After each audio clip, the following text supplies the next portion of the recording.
আজ থেকে আমাকে মা বলে ডাকবি, বুঝেছিস? এটা তোর মা না, আমি তোর মা।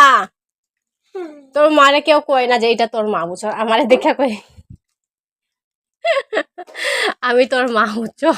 তুই আমার ছেলে, তোর মারে কেউ কইনি। হ্যাঁ, এটা তোর ছেলে নি, কেউ কইনি।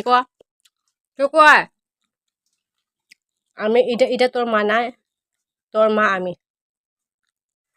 Hello friends, good morning, welcome to my page Koyel. আজকে শ্রাবণ মাসের তৃতীয় দিন, সবারই স্বপ্ন এবং মনোকামনা পূরণ হোক। তো প্রতিদিনের মতো আমি সকাল উঠে ঘরের সব কিছু কাজ সেরে ঠাকুরের পূজা দিয়ে দিলাম।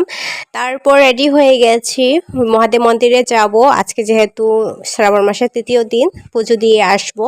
পুজো দেওয়ার জন্য যা কিছু লাগবে সব কিছু আমি থালে নিয়ে নিলাম। তারপর রিয়া চলে আসলো, এখন ঘর থেকে বেরোচ্ছি। আমি আর রিয়া উঠি ঠিকই তাড়াতাড়ি, 7টা কি 8টা। যতই তাড়াতাড়ি উঠি না কেন, যেতে তো হয় আমাদের 10টা, 10:30টায়, কারণ দুধের জন্য না আমাদের অপেক্ষা করতে হয়। আর দুধ ছাড়া মহাদেব পুজো কি করে দেব? আমরা মন্দিরে পৌঁছে গেছি। মন্দিরে আগে যারা এসেছিল কে কোথায় পা রেখেছে সেটা তো আমরা দেখি নাই, সেটার জন্য জলটা আগে ছিটা দিলাম। তারপর যারা আগে পুজো দিতে এসেছিল ওদের ফুল বেলপাতাগুলো বেশি হয়ে গেছে, সেটার জন্য আমি এটাকে সাইড করে রেখে দিয়েছি।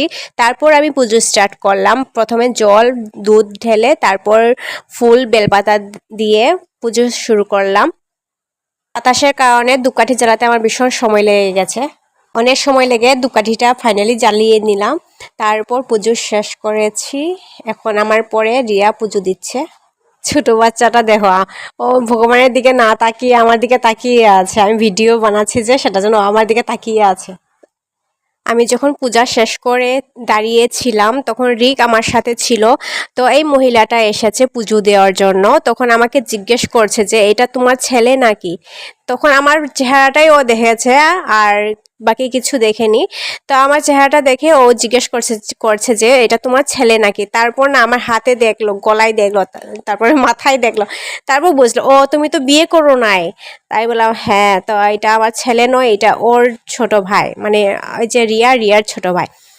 এই নিয়ে না 3বার হয়েছে আমাকে যে জিজ্ঞেস করেছে যে এটা তোমার ছেলে নাকি।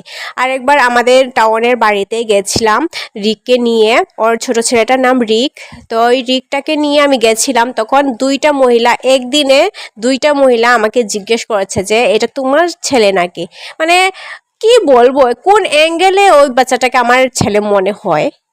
তোমরাই বলো কোন অ্যাঙ্গেলে লাগছে যে এটা আমার ছেলে। পুজো দেওয়া শেষ করে আমি বাড়িতে চলে আসলাম। বাড়িতে এসে ভাবলাম যে কিছু তো খাইনি সকাল থেকে, এখন 11টা বেজে গেছে, কি খাবো, রান্নাও তো করি নাই।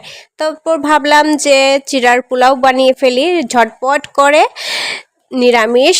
তো আমি চিড়াটা ভিজিয়ে নিলাম, চিড়া ভালো করে ধুয়ে ছাঁকনিতে তুলে রেখেছি। তারপর এক সাইডে চা বসিয়ে দিলাম। চিড়ার পোলাওটা নিরামিষ যেহেতু, তাই আমি পেঁয়াজ ইউজ করব না, আমি জেনাম পাতা ইউজ করব আর কাঁচা লঙ্কা, শুকনো মরিচ। গ্যাসের উপর কড়াই বসিয়ে নিয়েছি। আজকে আমি সরষের তেল নয় সাদা তেল ব্যবহার করছি। তেল গরম হয়ে গেছে, এখন সর্বপ্রথম আমি বাদামটা ভেজে রেখে দেব।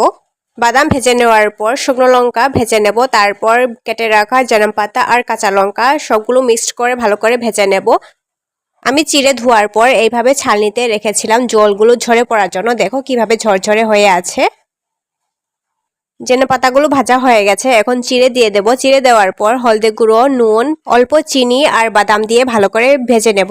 ভাজা হয়ে গেছে আর চাও করে নিয়েছি, এখন শুধু খাওয়াটাই বাকি। ওয়েট, আমি কাকিকে না দিয়ে কি করে খেতে পারি? তো আমি এখন যাচ্ছি কাকিকে দেওয়ার জন্য। চা হচ্ছে আমার কাকির জান প্রাণ সব কিছু।